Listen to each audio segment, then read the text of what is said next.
You look great. You look amazing. By the way, what was your name again? Rose. Rose, JC. JC. You live here in Southern California. I do. Yeah. I do. We won't say where, obviously. Southern. We'll just say Southern California. So you were asking about the Tesla. You actually liked it when you test drove I it. did. It was fun. Yeah. It was fun, and we got to drive it down Ocean Avenue Okay. in Santa Monica, which was really cool. Right. And we could only have it for 30 minutes. Yeah. So I guess otherwise it would turn off or something. I really don't know. They must have done something at the dealership. Otherwise, we Right. could have gone to Mexico. Oh, at the Tesla service center where you went to? That's Yeah. what we said, let's go to Mexico. Forget about it. You know. That's awesome. But anyway, yeah, it was a good experience, and they were just so cool. You know, real like laid back. Yeah. And nobody. So what's keeping you from getting it? It's just that your car's been so good to you? My car's been good to me, and you know what? I want something smaller. Yeah. Yeah, this is big for me. So you said it's been a couple of years since you went and test drove a Tesla? Yeah. Yeah. Yeah. Yeah, it was just awesome. We had so much fun. Yeah. That 30 minutes was like, you know. But anyway. And what was one of your first questions to me? Like, how is it on gas mileage?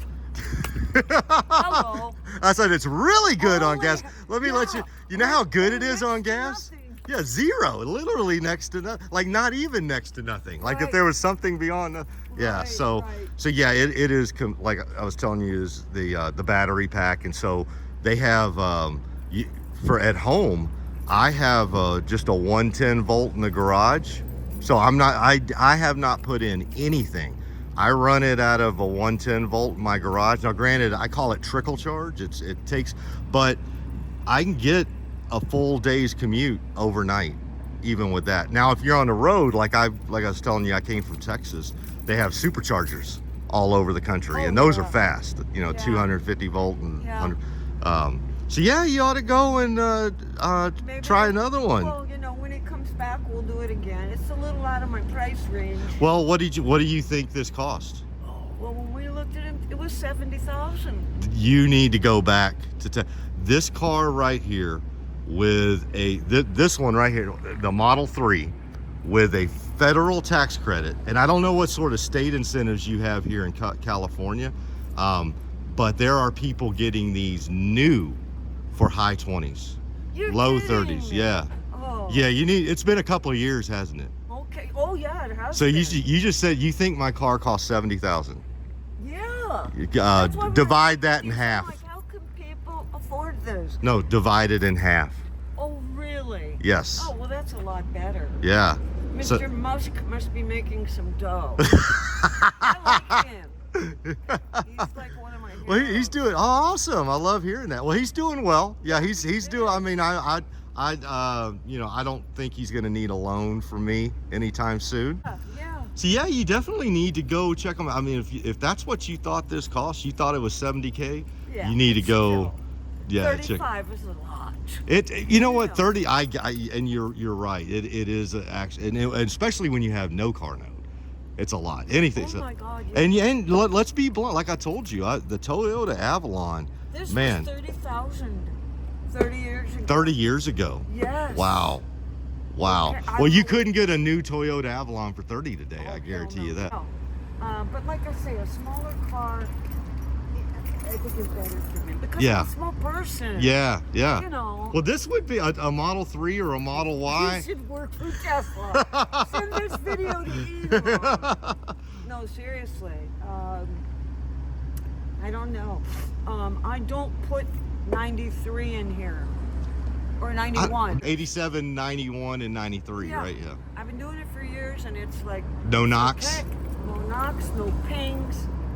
Awesome. Yeah. Well, that's what I said. Toyota engineering, when it comes to internal combustion engines, is bar none the best. Why can't the United States duplicate that? Well, look at what you're well, standing next Okay, to. this is true. This is what Oh, is well. going to Is it good or yeah. Next- Funny you ask. I only had half a cup How of is the coffee. United States gonna? Well, Yeah. if we appreciate it, like I said, just don't look at the bugs. I've got half the bugs from the states of New Mexico and Arizona on this. Fantastic. Thank you. Driven from Texas. Yes, Give ma'am. me a break. And by the way, here's the part, the robot part I told you, because I told you it's like part robot, part smartphone, and less car. Oh, yeah, is yeah. I didn't drive at all. So it Slept. 2000. No, I didn't. forever. No. I still had to supervise. So you still have to sit in the driver's seat. You still have to supervise, but the exact total was 1,998 miles to get here. Now I made some stops. I went to rural New Mexico, sure. Joshua Tree, Grand Canyon, all that. But let's say 2,000 miles. I only manually drove 1 mile of that. The rest of it was what they call full self-driving, FSD. Now it's supervised. And what I mean by supervised, again, you have to be in the driver's seat and you have to be attentive. Like there's cameras in there that watch you, but you don't have to touch the steering wheel. You don't have to put your foot on the pedal or the brake. All you have to do is sit in that driver's seat like you already do. Look out the front windshield like you already do, Yeah. and enjoy the ride. That's and then it. an avatar of Elon comes on, right? And then the AI you were robots, showing- yeah, then the AI robots come out and Yeah. they take over. Great. Yeah, no, it's amazing. Oh. Like I wouldn't have done it. Like it's not just the 2,000-mile trip, but the fact that I stopped off at 4 national parks and did pretty strenuous hikes at each, and a big part of that is because the technology kept me refreshed the whole way. So Yeah. like when I would cover 400 or 500 miles in a day, I'd get out and because I hadn't driven. Like imagine just you're 4 or 5 hours and you're just, I did an hour and a half yesterday and I was exhausted. Oh no, 3 hours. you need to go look at Teslas, ma'am. You need to go look at them. I'm telling you, this would be perfect because that technology would really help you out too. And plus, you're in Southern California. Yeah. Like in Texas, where I'm at, Teslas are still very, the 1% to 2%. This is the birthplace, right? You live in Southern California. If there is any place on earth where the Tesla technology drive really well and know the streets, it's here in San Francisco. And Really a lot. well, yeah, San Francisco is probably because you imagine all of their AI engineers, most of them are in Palo Alto and that area. yeah. But Lot of there's money so many Teslas in Southern California, and you got to remember when you drive a Tesla, Yeah. it takes video data and it sends all that back to Tesla. So every day they're getting millions and millions of miles. Well, you can imagine where are most of the Teslas in the country? Southern California, Northern California. So it's getting tons of data from Southern California. So I noticed that even driving in last night, that it felt more confident driving into Burbank than it does driving into my neighborhood back home in Houston. Oh, you're home. Yeah. So it's like it's incredible. So yeah, I would highly recommend it. Okay, well I'll tell my cousin about this conversation. Yeah, absolutely. And yeah. Well, it's been really, really awesome talking to you, same ma'am. here. You have a Absolutely. beautiful What was your name again? Rose. Rose. JC. JD? JC. JC. You can call me JD. Jesus. Call me J. Just don't call me late for dinner. That's right. Now, were you ever deployed? I was in for 6 years. I was deployed in Iraq for the first there. Gulf War. Oh, I have a lot of respect for military. I appreciate that, A man. lot. I appreciate that. I watch the History Channel and all this stuff, and I see this World War II, even World War I stuff. In their wars, Western civilization was holding on the line, right? Oh yeah. For me, like I'll be blunt. I know that part of the reason so that we could keep your Avalon going at $1.50 a gallon versus $3 a gallon. Let's just be blunt. Yeah. So you're welcome for that 99-cent gas back in 1991. But yeah, that's so I was in from 1988 to 94. Wow. So pretty much anything that happened during those 6 years, I was somewhere in it or around it. Oh wow. Yeah. Interesting. Yeah. No. I went to boot camp not far from here, down in San Diego. Oh yeah. Just a little. San Onofre. Well, no, it's called MCRD San Diego. Oh, okay. But it's right. I mean, the boot camp is literally shares a fence with the airport. Was it Camp Pendleton then? Well, Camp Pendleton's where you go when you're done with boot camp, and they're going to train you, and you go into the fleet. Then you go up north to Pendleton. Oh, okay. But there's a special place just for Marine Corps boot camp, and I swear to God, the fence is that they share a fence with the airport. So every day you're out there on the grinder and you're just getting tore up and just like, you get to look to your left and you're like, there's a plane leaving and I think it's going to my home. Like every day you just see planes leaving and you're like, I just want to jump on one of those things.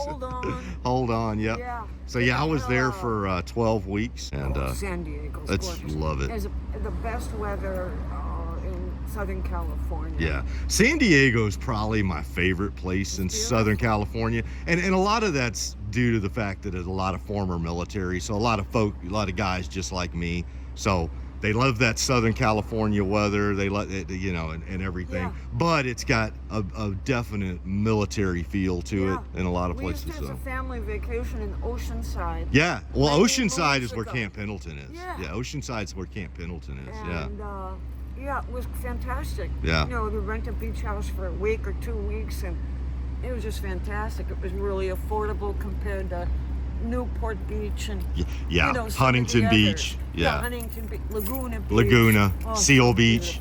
Yeah. I think we even stayed at Seal Beach, but no, it was great. And so that was our introduction to the Marines. Call them jarrings. Yep, jarheads or jarheads. Yep. That's always, and it's an affectionate term that we use. I know a lot of people are like, y'all are called jarheads. I was like, hey, it's just an affectionate term. Yeah. But no, it's anybody in the military. Like when I see those, I don't know what you ever call them. They're special boats, coming PT up boats, Omaha, and all of that. Going down and people dropping. Yeah, right away. Well, and a lot of those boats, every single young boy that was on that boat was gone within 5 minutes. Me? I didn't know that. Yeah, most of those boats. The vast majority, and they were all 18, 19, 20, 21, and they just got mowed down. Eisenhower knew exactly but you had to do it. There are tough decisions you got to make in this life sometimes when you're faced with an existential crisis such as the elimination of your way of life. Truly the elimination of your way of life. He had already done it to his own people. Right, so like that's what I have to remind people is like you got to remember, Hitler and his inner crew, they took Germany hostage for a decade, so he did that. Then he took the rest of Eastern Europe hostage, and he was looking to take all of Europe hostage, and who knows where he'd eventually. So Ike knew what needed to be done, and it was gonna suck.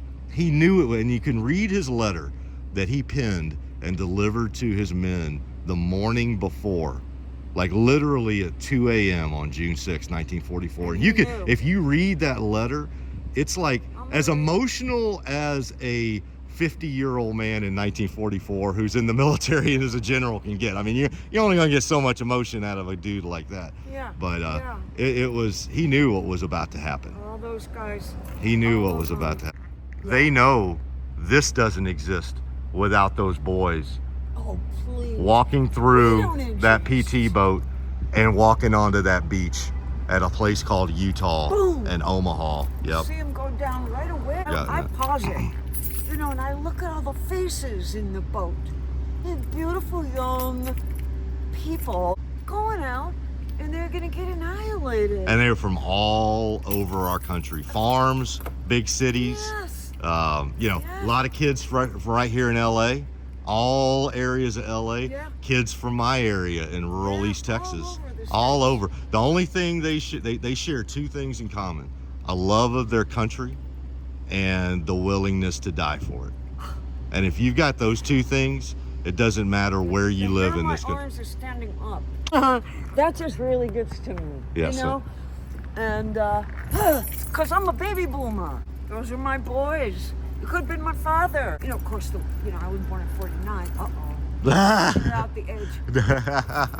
I never do that. My mom taught me don't ever do math on a woman. Don't ever do math on a woman.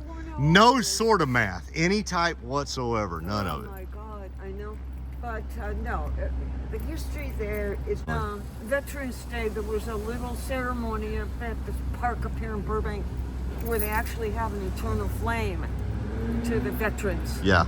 And we went to this thing, and there was a gentleman there that had served. in World War II, and you know, he was all, Yeah. oh God, but I just went up to him and said, Yeah. you know, thank you so much. Yeah. I'm here today because of what you did. Yeah. We all You know, are. We all are. And people forget that. Yeah. And it's not something you should forget. I agree. Anyway. I agree. Well, ma'am, it was so nice Oh, it's meeting so you. nice. About hugs, baby girl. How tall are you? I'm about 6'1". Oh my God. Let's see. 5'3". Get out of here. All right, you have a beautiful You do too. day. Yes, ma'am. It was so nice talking to you. Ditto. Bye-bye. Mr. Tesla. Yeah.